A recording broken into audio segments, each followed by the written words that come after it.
Hi dear students, एक बार फिर से आपका स्वागत है द म्यूटेशन इंस्टीट्यूट में। और आज के दिन नया साल है। पहली बात तो आप सभी लोगों को नए साल की हार्दिक शुभकामनाएं। और जैसा कि हम लोग अपने फर्स्ट लेसन के जिसका नाम था केमिकल इक्वेशन एंड रिएक्शंस, तो इसको ध्यान में रखते हुए हम लोग अपना चैप्टर आगे कंटिन्यू करेंगे, जिसमें बहुत सारे टॉपिक्स हम लोग पढ़ चुके हैं और कुछ आगे अभी पढ़ने बाकी बचे हैं। तो क्यों ना हम लोग एक नए दिन की शुरुआत, नए साल की शुरुआत एक नए जोश और एक नए उमंग के साथ करें। और चलिए हम लोग अपना पहला आज का टॉपिक शुरू करते हैं, जो कि है आपका टाइप्स ऑफ रिएक्शंस।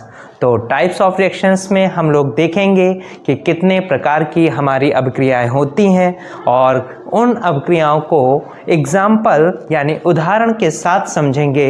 तो चलिए लेट्स स्टार्ट। देखिए और आज की क्लास को एंजॉय कीजिए नए साल में।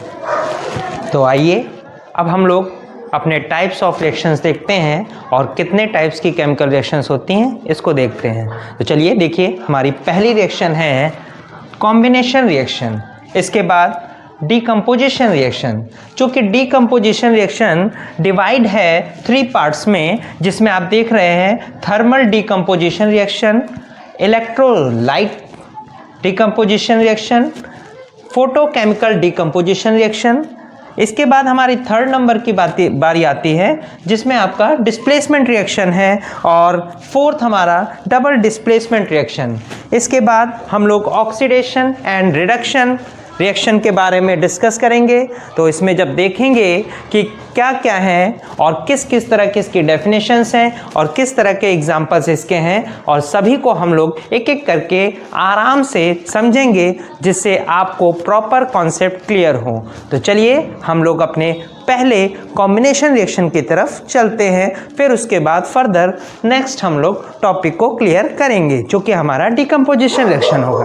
ओके, तो देखिए ये हमारी फर्स्ट केमिकल ऑफ रिएक्शन है, जो कि कॉम्बिनेशन रिएक्शन के अंतर्गत आती है। और इसको किस तरीके समझेंगे, तो सबसे पहले इसकी डेफिनेशन। तो डेफिनेशन देखिए, A reaction in which 2 or more than 2 substances are combined together form a single product is called combination reaction।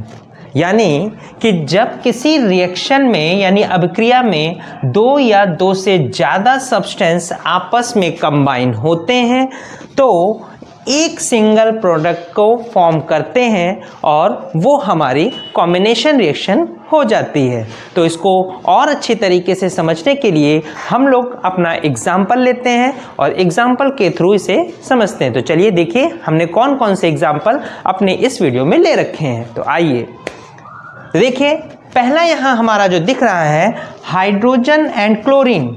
जब भी हाइड्रोजन एंड क्लोरीन रिएक्ट कर रहे हैं तो हाइड्रोक्लोरिक एसिड बना रहे हैं, और जिसका फॉर्मूला HCl होता है।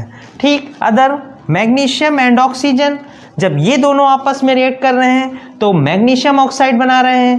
3rd हम देखें तो हाइड्रोजन एंड ऑक्सीजन, ये दोनों आपस में रिएक्ट कर रहे हैं तो वाटर फॉर्म कर रहे हैं, आप यहाँ देख सकते हैं।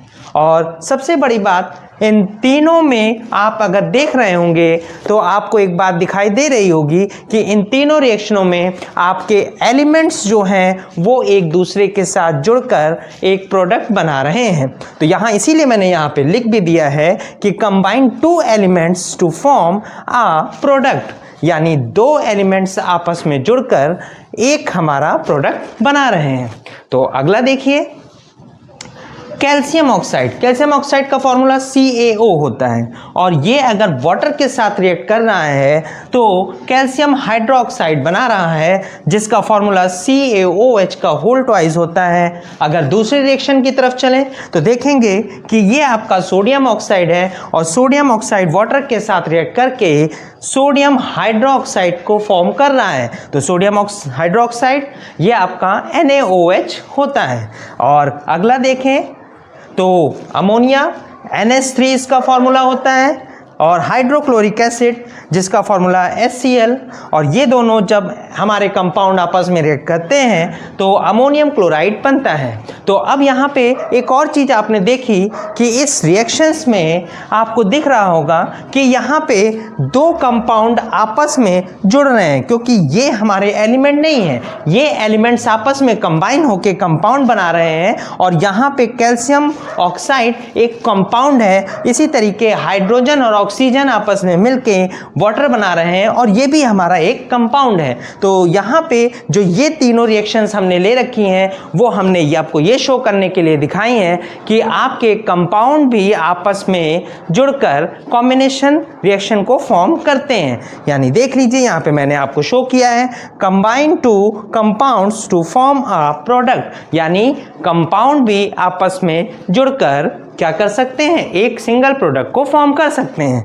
तो यहाँ पे आप देख रहे हैं कि इस तरीके हमने केमिकल रिएक्शंस की फर्स्ट टाइप्स को हमने कॉम्बिनेशन रिएक्शन जो थी उसको कितने इजी वे में समझा और विद एग्जांपल इसको मैंने डिफाइन किया है जिसको आप आसानी से समझ सकते हैं। तो सबसे इम्पोर्टेंट चीज़ कि आपको हमेशा के लिए, आप तो देखते ही हैं कि हाँ ये मैंने समझाया है, बट आपके पास डेटा उपलब्ध रहे इसके लिए आप स्क्रीनशॉट ले सकते हैं। और आपके लिए स्क्रीनशॉट के लिए मैं थोड़ी देर से स्क्रीन से हट जा रहा हूँ और आप स्क्रीनशॉट ले लीजिए।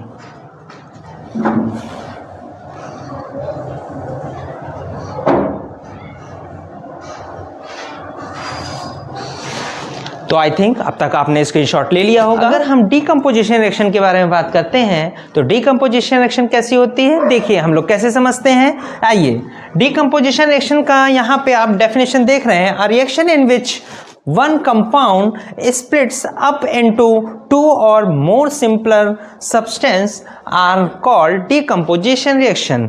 यानी इसमें ये बताया गया है कि एक ऐसी रिएक्शन जिसमें एक कंपाउंड हमारा दो या दो से ज़्यादा सिंपलर सब्सटेंस में टूट जाता है तो वो हमारी डीकम्पोजिशन रिएक्शन होती है। जैसे हम यहाँ पे एक एग्जांपल के थ्रू अगर इसे समझें तो देखिए कैसा लगता है।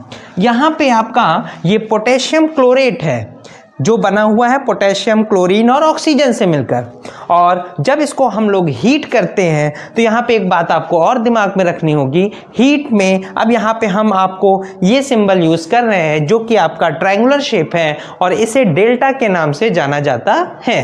तो डेल्टा यानी ट्रायंगुलर शेप जो आपको दिख रहा है, अगर ये एरो के साइन के ऊपर लगा दिया जाता है तो इसका मतलब ये होता है कि ये रिएक्शन में क्या यूज़ किया जा रहा है, हीट। ओवरऑल आप डायरेक्ट भी लिख सकते थे यहाँ पे, अगर इस सिंबल को यूज़ नहीं करते तो हीट लिख सकते थे और तो भी हमारी रिएक्शन सही मानी जाती। तो चलिए देखिए क्या हुआ, पोटेशियम क्लोरेट को जब हीट किया गया और तो वो बना हमारा पोटेशियम क्लोराइड और साथ साथ में ऑक्सीजन। तो यहाँ ध्यान देने वाली बात है कि एक हमारा कंपाउंड वो दो या दो से ज़्यादा में टूट रहा है, फिलहाल में यहाँ पे दो ही पार्ट में टूट रहा है, दो ही सिंपलर सब्सटेंस में टूट रहा है। तो यही आपकी डीकम्पोजिशन रिएक्शन है। अब आगे हम लोग कंटिन्यू करेंगे डीकम्पोजिशन के पार्ट, जो कि आपको मैंने लेक्चर शुरू होने से पहले ही सारा डेटा प्रोवाइड कर दिया था। तो चलिए हम लोग आगे के पार्ट के बारे में जानते हैं। तो आइए अब हम लोग अपने डीकम्पोजिशन के पहले पार्ट की तरफ चलते हैं जो कि आपका है थर्मल डीकम्पोजिशन रिएक्शन। तो थर्मल डीकम्पोजिशन रिएक्शन में क्या होता है, देखिए कंपाउंड ब्रेक्स इनटू टू और more simpler substance on heating, यानी हीट करने पर कोई हमारा कंपाउंड दो या दो से ज़्यादा सिंपलर सब्सटेंस में टूट जाता है तो इसी को हम लोग थर्मल डीकम्पोजिशन रिएक्शन कहते हैं। इसमें आपको ध्यान देना होगा कि अगर हमारा कंपाउंड टूट रहा है तो वो किसकी वजह से टूट रहा है, हीटिंग प्रोसेस की वजह से, यानी हीट देने पर। तो देखिए इसके कुछ एग्जांपल, कैल्शियम कार्बोनेट, अगर कैल्शियम कार्बोनेट को हम लोग हीट करते हैं तो कैल्शियम ऑक्साइड एंड आपका कार्बन डाइऑक्साइड फॉर्म होता है। तो पहला आपका रहा कैल्शियम कार्बोनेट जिसको हीट किया तो कैल्शियम ऑक्साइड और कार्बन डाइऑक्साइड। यहाँ पे सेकंड है हमारा मैग्नीशियम कार्बोनेट। मैग्नीशियम कार्बोनेट को जब हम लोग हीट कर रहे हैं 100 डिग्री सेंटीग्रेड पे, यहाँ पे हमने डेल्टा साइन का यूज़ नहीं किया है। क्यों? क्योंकि पर्टिकुलर 100 डिग्री सेंटीग्रेड पे ये मैग्नीशियम कार्बोनेट टूट जाएगा मैग्नीशियम ऑक्साइड और कार्बन डाइऑक्साइड में। अब थर्ड रिएक्शन देखते हैं जो कि है हमारा फेरस सल्फेट। और ये हमारा फेरस सल्फेट जब इसको हीट किया जाएगा तो ferric oxide, sulphur dioxide, sulphur trioxide और साथ साथ में वाटर। तो यहाँ पे आपको फोकस करना होगा कि कोई ऐसा ज़रूरी नहीं है कि अगर कोई कंपाउंड हमारा टूट रहा है तो वो 2 ही पार्ट में टूट रहा है या 2 ही सिंपल सब्सटेंस में टूट रहा है, ऐसा कोई ज़रूरी नहीं है। यहाँ पे एक कंपाउंड हमारा मोर देन 2 अप्रॉक्सीमेट यहाँ पे 4 आपके प्रोडक्ट फॉर्म हो रहे हैं। तो देखिए फेरस सल्फेट जैसे ही टूटा, फेरिक ऑक्साइड, सल्फर डाइऑक्साइड और साथ साथ में वाटर बना रहा है। तो इस तरीके हमारी ये थर्मल डीकम्पोजिशन रिएक्शन हो रही है। तो चलिए आप एक बार स्क्रीनशॉट ले लीजिए जिससे आपके पास ये डेटा उपलब्ध रहे।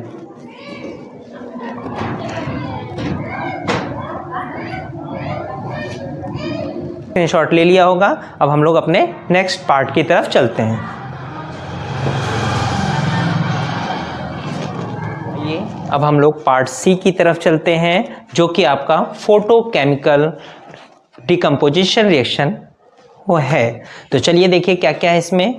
आइए, फोटोकेमिकल डिकम्पोजिशन रिएक्शन में कंपाउंड को डिकम्पोज किया जाता है बाय लाइट। किसके थ्रू? लाइट के थ्रू, यानी लाइट के थ्रू हमें इसे तोड़ना है किसी कंपाउंड को। तो देखिए जैसे यहाँ पे एग्जाम्पल हम लोग जब देखेंगे तो देखिए 2 तरीके से यहाँ पे लाइट के थ्रू तोड़ा जाएगा। एक आपका सनलाइट है और एक आपका सिंपल लाइट है। ठीक है, तो देखिए क्या है, सिल्वर क्लोराइड सनलाइट के थ्रू तोड़ा गया तो Ag और Cl2 में, यानी सिल्वर और क्लोरीन में। ये हाइड्रोजन पर ऑक्साइड है। क्या है? हाइड्रोजन पर ऑक्साइड।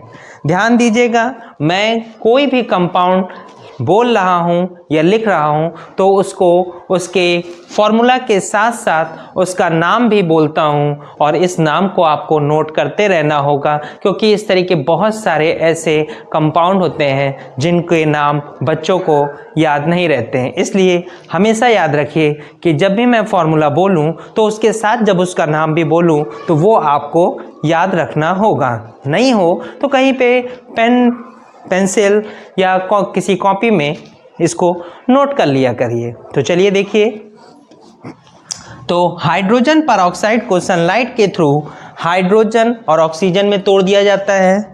ठीक यहाँ पे हाइपोक्लोरस ये आपका कंपाउंड है, इसको भी लाइट, यहाँ पे लाइट का यूज़ हो रहा है, सनलाइट का यूज़ नहीं। तो लाइट के थ्रू तोड़ा गया तो हाइड्रोक्लोरिक एसिड और ऑक्सीजन HCl यानी हाइड्रोक्लोरिक एसिड। इसके बाद नाइट्रिक ऑक्साइड जब भी लाइट के थ्रू टूटता है तो वो वाटर, नाइट्रोजन डाइऑक्साइड और ऑक्सीजन में टूटता है। तो चलिए ठीक है, अब आप यहाँ पे फिर से एक बार स्क्रीनशॉट ले लीजिए जिससे आपके ये सारी चीज़ें आपके मोबाइल में नोट डाउन हो जाए। तो चलिए देखिए,